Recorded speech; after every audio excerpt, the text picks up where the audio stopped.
우선은 여러분 어디다 정리하면 17쪽 그냥 위에다가 비어있는 곳에다 좀 정리를 하는데 얘는 여러분 우리 이제 설화에 해당하죠. 자, 여러분 설화는 구전되어 온 우리 옛 이야기들을 얘기하는 건데 그럼 여러분 구전되어 온 이야기고요. 이 이야기는 종류를 크게 세 가지로 구분을 해요. 어떻게 구분을 하냐면 신화랑 그 다음에 전설이랑 그 다음에 세 번째 민담이랑. 자, 그럼 여러분 신화라고 하는 건 신성한 이야기들을 얘기를 해. 그래서 여러분 무조건 신성성이라고 하는 성질을 가지고 있는 작품들을 얘기하고요. 대표적으로 이제 건국신화, 창세신화, 이 세상이 어떻게 만들어졌는지 창세신화, 건국신화, 아니면 여러분 또 이제 신화에는 우리의 시조들에 대해서 그러면 그 시조들이 어떻게 나왔는지. 그럼 얘들아 우리 그 이제 김씨들 중에서도 경주 김씨는 김할지에서 나왔으니까 김할지가 아니라 아래서 태어났으니까 그것도 신화가 되겠지, 그치? 그런 것들을 이제 얘기하고요. 그 다음에 이제 얘는 대부분 이제 어떤 국가나 아니면 여러분 어떤 큰 자연의 형태나 아니면 어떤 세계가 만들어지는 것들에 대해서 이야기를 하다 보니까 그러니까 국가, 자연, 아니면 여러분 세계, 어떤 시조, 어떤 집안처럼 어떤 상징적이거나 역사적이고 사회적인 것들에 대해서 이야기를 할 거예요. 이런 증거물들이 남아있는 거고 근데 얘를 이제 증거물이라고 표현하지는 않고 일단 얘네들을 만들어내는 이야기다 라고 생각을 해주시면 되고요. 전설이 여러분 이제 이야기가 이 전설이 증거물을 가지고 있는 작품 이야기다. 그럼 일단 얘는 구전을 가지고면서 떠돌아다니는 성질은 당연히 가지고 있을 거고 증거물이 얘는 무조건 있어야 돼. 자, 그래서 증거물이 있는 이야기들의 형태를 구전, 전설이라고 하고요. 그 다음 민담은 흥미 위주의 이야기들을 얘기를 해요. 그래서 얘는 증거물이 없어요. 그러면 이 중에서 이런 증거물들이 있는 걸 고르세요 라고 하면 신화나 전설에 해당하는 거고 증거물이 없는 건 민담. 그러면 이 여러분 우리 조신설화는 정토사라고 하는 절이 실렸을 때 실제로 있었대. 그러면 여러분 그 절이라고 하는 증거물이 있었기 때문에 그러면 얘는 전설에 해당하는 이유가 되는 거지. 그래서 전설에 대해서 쭉 우리 한번 이제 정리 한번 해보도록 할게요. 자, 가봅시다. 자, 옛날 신라시대 때 여러분 구체적인 시간 나왔어요. 세달사의 공간도 나왔어요. 그럼 이런 게 바로 전설이 가지고 있는 특징이라고 생각을 해주시면 되죠. 그래서 거기에 전설의 특징. 자, 그러면 이런 전설은 어떤 걸 강조를 하냐면 구전이 되고기는 했지만 사실성을 부각을 시켜버리는 거야. 그래서 얘는 사실성을 부여한다. 자, 그러면 여러분 지금의 흥주사라고는 하는데 이 장원이 명주 난리권이라고 하는 곳에 있었다. 그러면 그 뒤에는 이런 선생님이 이렇게 꺽쇠 표시해 놓은 건 이러면 이 삼국유사를 조신의 꿈을 받아 적은 이련이 자기가 추가적으로 더 쓴 부분이기 때문에 선생님 그냥 넘어갈게요. 지명에 대한 해석일 뿐이야 얘들아. 그래서 넘어갈게. 본사에서는 승려 조신을 보내서 장원을 맡아 관리하겠다. 여기까지. 그럼 이제 2번 갑시다. 조신은 장원에 이르러서 태수 기문의 딸을 깊이 연모하게 되었고 그리고 여러 번 낙산사의 관음보살 앞에 나가서 남몰래 인연을 맺게 달라고 빌었다. 근데 여러분 자 물론 우리 그 불교도 종파에 따라 달라지긴 하는데 종파에 따라서는 결혼도 허용하고 음식도 좀 가리면서 안 먹고 이렇게 하는 종파도 있지만 대부분 이때 이제 종파들은 여러분 사실은 승려가 결혼을 해서는 안 됐죠. 그러면 여러분은 뭘 하고 있냐면 세속적인 인간처럼 세속적인 욕망을 부리고 있는 거네. 그래서 거기다가 세속적인 욕망을 부리고 있다. 자, 그러면 세속적인 욕망을 부리다 보니 몇 년 뒤에 그 여자에게 배필이 생겼다고 했으니까 그 여자랑 이제 더 이상 이루어질 수가 없는 거잖아요. 욕망이 좌절이 됐어요. 욕망이 좌절이 됐고요. 자, 그 다음에 조신은 다시 관음보살 앞에 나아가서 관음보살이 자기의 뜻을 이루어주지 않았다고 원망하면서 날이 저물도록 슬프게 울었다. 그러면 이 슬프게 운 게 여러분 세속적인 욕망이 좌절이 되었기 때문에 거기서 오는 갈등, 거기서 오는 고뇌, 거기서 오는 얘들아 나의 생각들, 이거를 이제 불교에서는 번뇌라고 표현을 하거든요. 그러면 세속적인 욕망이 좌절을 했기 때문에 오는 번뇌와 갈등을 느끼게 된다. 이렇게 정리를 해줄게. 자, 그리고 이렇게 그리워하다가 지쳐서 얼마 뒤 선잠이 들었다.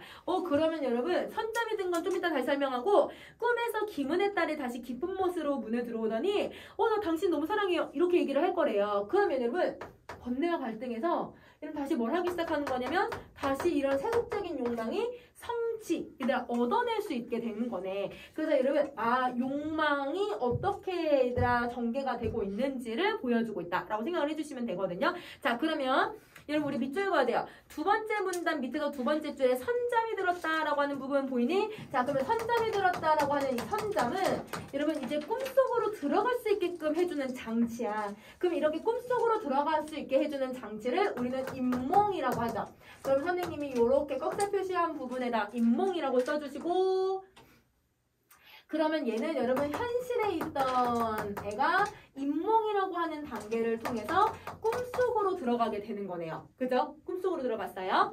자 그러면 이 현실은 여러분 그러면 바깥에 있는 이야기일 거고 그 다음에 중요한 주제를 다루고 있는 건 이 꿈이라고 하는 내부에서 이야기가 전개가 될 거야. 그래서 여러분 이 꿈에 전개되는 이런 구성은 사실 누구랑 비슷하냐면 액자식 구성이랑도 사실 비슷해. 그래서 꿈이 전개되는 이야기는 액자식 구성이랑도 비슷하다. 자 그럼 다시 가볼게요. 3번. 저는 일찍이 스님의 얼굴을 본 뒤로 사모하게 돼서 한순간도 잊은 적이 없습니다. 부모의 명을 어기지 못해 억지로 다른 사람의 아내가 되었지만 이제 죽어도 같은 무덤에 묻힐 벗이 되고 싶어서 왔습니다. 그래서 이게 아까 조신의 세속적인 욕망이 성공했다, 성취했다 이렇게 해서 성취라고 써주시면 돼요.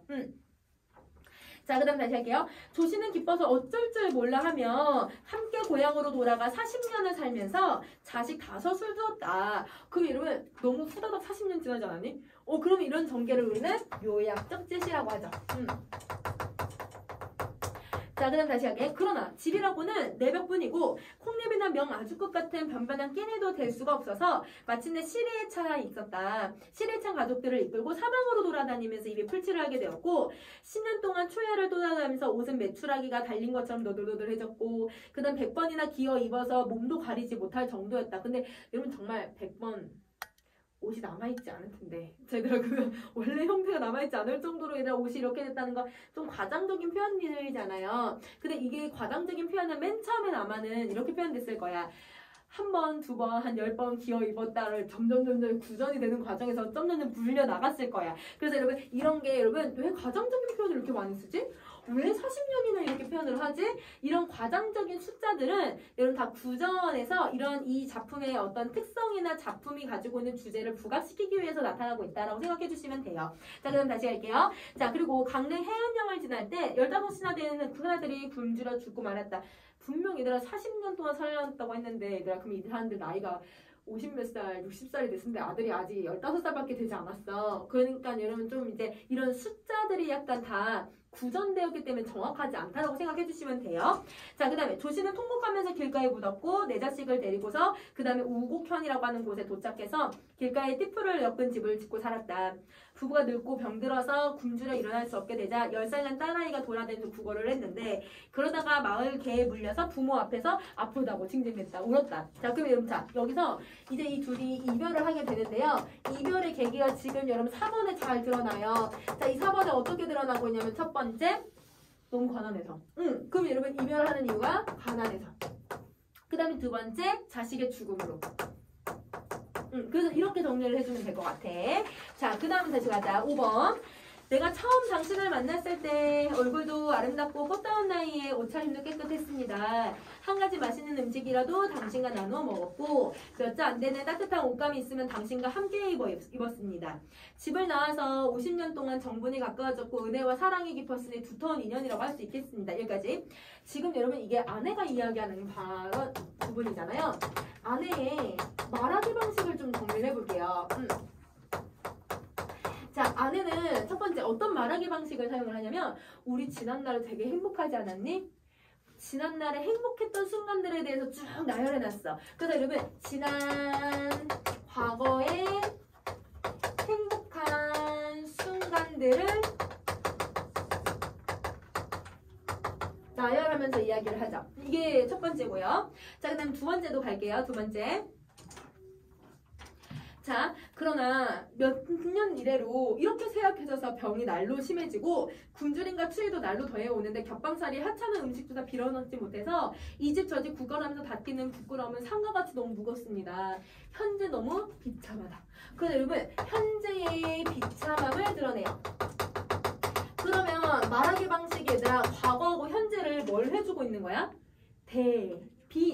대비시키고 있는 거지. 그래서 여러분 대비를 시키면서 말을 하고 있어요. 그죠? 그러면 뭐가 더 부각이 돼요? 과거에 행복했던 게 부각이 돼요? 아니면 현재가 부각이 돼요?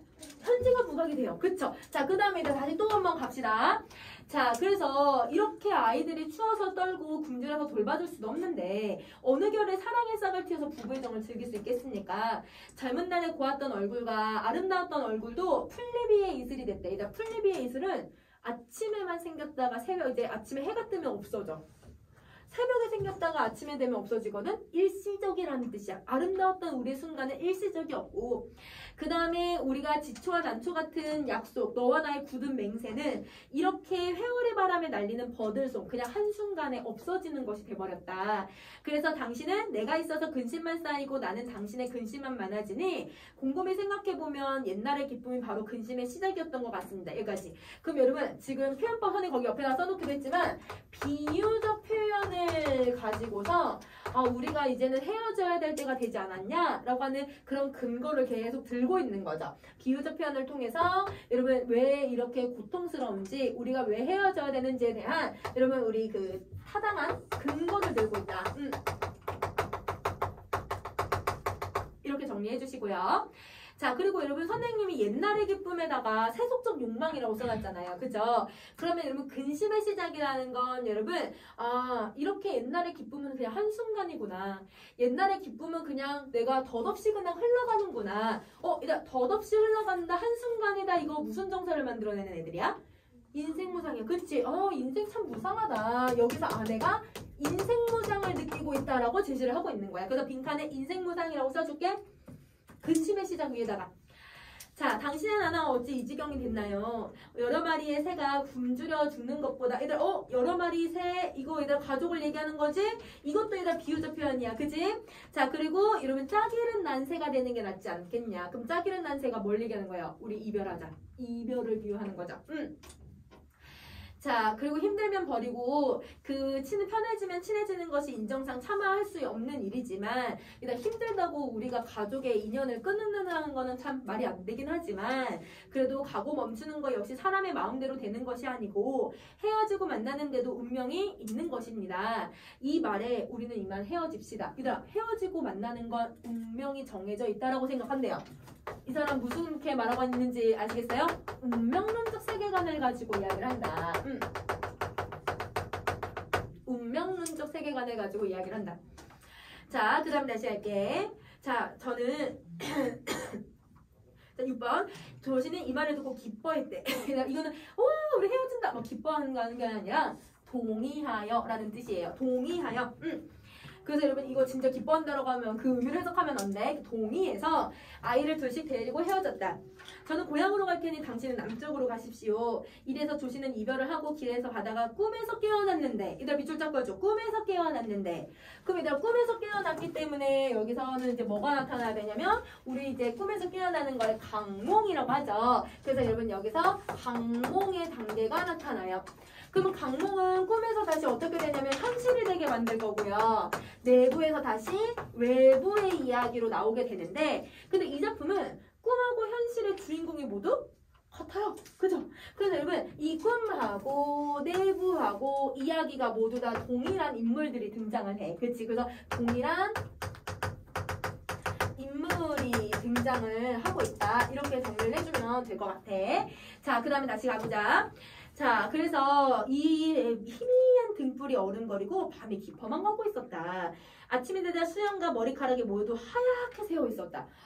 여러분 마리 앙뚜아네트 있잖아요. 프랑스 마지막 왕비를 보면 걔도 이따 단두대에 올라갔잖아. 단두대에 올라가기 바로 그 직전에 그 마리 앙뚜아네트 초상화를 보거나 사람들이 이제 표현할 때 되게 예쁘게도 했고 아주 얘들아 그 되게 풍성한 금발을 가지고 있었대. 그러니까 얘들아 그 머리카락이 그 마리 앙뚜아네트의 시그니처가 될 정도로 얘들아 너무 예쁜 금발이었대요. 근데 그 단두대에 오르기 바로 직전에 이제 감옥에 있었을 거 아니에요. 근데 그게 사실 며칠 안 됐었거든.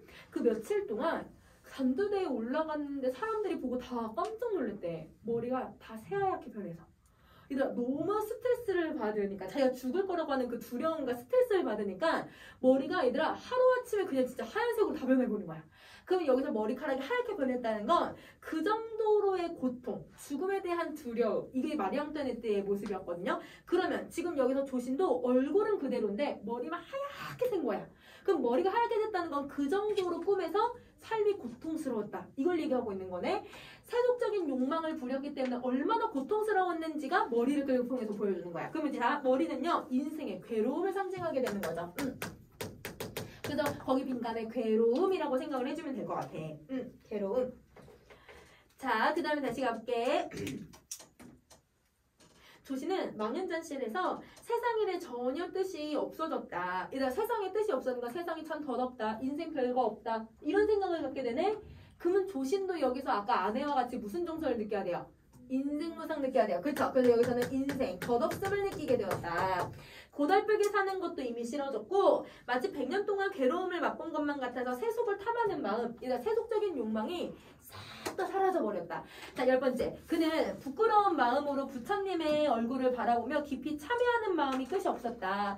아이고 부처님 제가 괜히 이런 세속적인 욕망을 부려서 꿈속에서 그렇게 내가 고생을 했었군요. 아이고 부처님 제가 잘못했습니다. 그럼 여러분 이게 바로 반성의 태도죠. 그럼 거기 참여 위에다가 반성이라고 써주시면 돼요. 자, 돌아오는 길에 해운으로 가서 아이를 묻었던 곳을 봤더니 돌미륵이 나왔다. 물로 깨끗이 씻어서 가까운 절에 모시고 저희 서울로 돌아와서 정원을 관리하는 지책을 사임한 후에 개인 재산을 털어서 정토사라고 하는 것을 짓고 그 위에 아무도 조신의 전적을 알 수가 없었다. 자, 여러분, 자 돌미륵에다가 선생님이 원래는 이 표시를 했었는데 얘들아 그 표시가 안 돼 있어서 돌미륵은 우리 표시를 해주시고 옆에 날개를 갑시다. 자, 돌미륵의 역할은요. 돌미륵은 원래 꿈속에서 아이를 묻었던 건데 현실에서는 얘들아 미륵불이 나왔잖아요. 그러면 이거는 아이와 미륵불이 연결되어 있다는 거. 즉 꿈과 현실의 매개체라는 걸 보여주고 있는 거네. 자, 그 다음 두 번째. 여러분 이거는 부처님이 내가 너무 세속적인 욕망을 부리니까 관음보살이 나에게 깨달음을 주신 거구나. 부처의 깨달음이라는 것을 알려주고요. 자, 그 다음 세 번째. 여러분 이 지금 돌미륵이 나왔다는 건 전설의 증거물일 수도 있는 거네. 그럼 그러니까 증거물이 나왔으니까 당연히 뭐가 생겨야 돼요? 신뢰성. 신뢰감을 형성한다. 사실성과 신뢰감을 만들어낸다. 이렇게 생각해주면 될 것 같아. 자, 그리고 여러분 다시 또 밑에서 두 번째 줄에 정토사가 있어요. 자, 정토사 같은 경우는 실제 이제 절의 이름이잖아요. 이 절이 이것 때문에 지어졌다라고 하는 이야기네. 그러면 여러분 이거를 우리는 무슨 설화라고 하냐면 사찰, 절이 연기, 만들어진 설화, 배경 이런 뜻이야.